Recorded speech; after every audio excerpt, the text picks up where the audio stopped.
Here we have the three main ingredients for this First World War hash.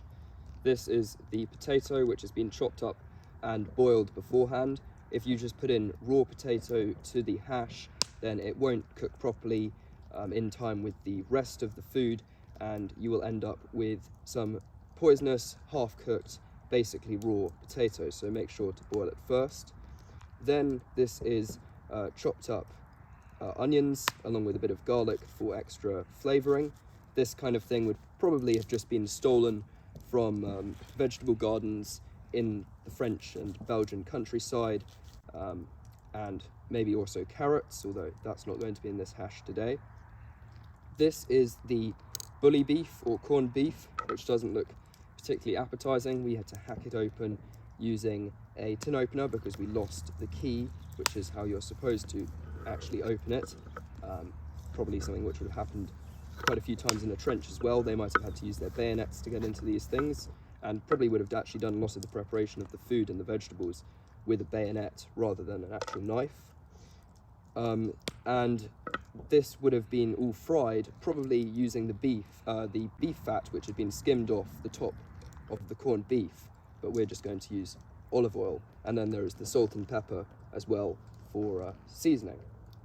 Most cooking in the First World War would have been done using a fire pit. This was simply a small hole which would have been dug in the ground using a bayonet or an entrenching tool just in the bottom of the trench, and then you would light a small fire inside it using maybe bits of old sandbag or bits of old wooden duckboard. We are going to be using a brazier simply because we can, but just know that a World War I soldier would have probably just used a fire pit and their mess tin. We will be doing the cooking in a proper cast iron pan.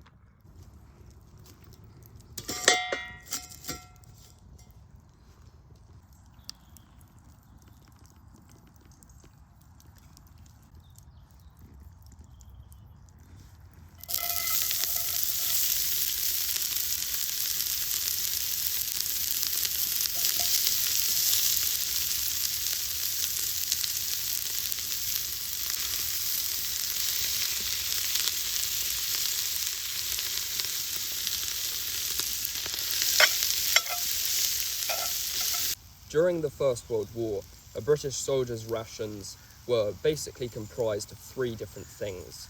Bully beef or corned beef, which could be, of course, transported in bulk, along with hardtack or ship's biscuits. They were basically just very hard bread made of nothing but flour and water, usually in the square shape. Again, could be packed up and moved in bulk. And then condensed, dehydrated vegetables in tins, which was obviously supplemented during the war whenever a soldier could get their hands on some fresh produce from a French farmer.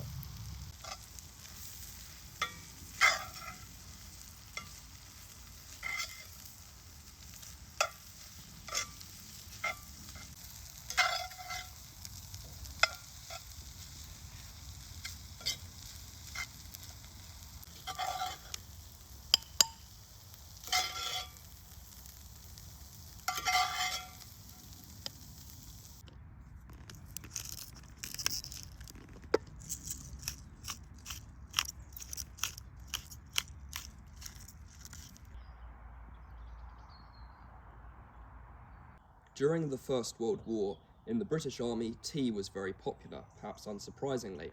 It helped to disguise any bad taste in the water, and of course the boiling process for making the tea killed most of the bacteria. However, liquor was among British soldiers' rations, specifically rum, and it would be, I think, 2 tablespoons a day. God save the king.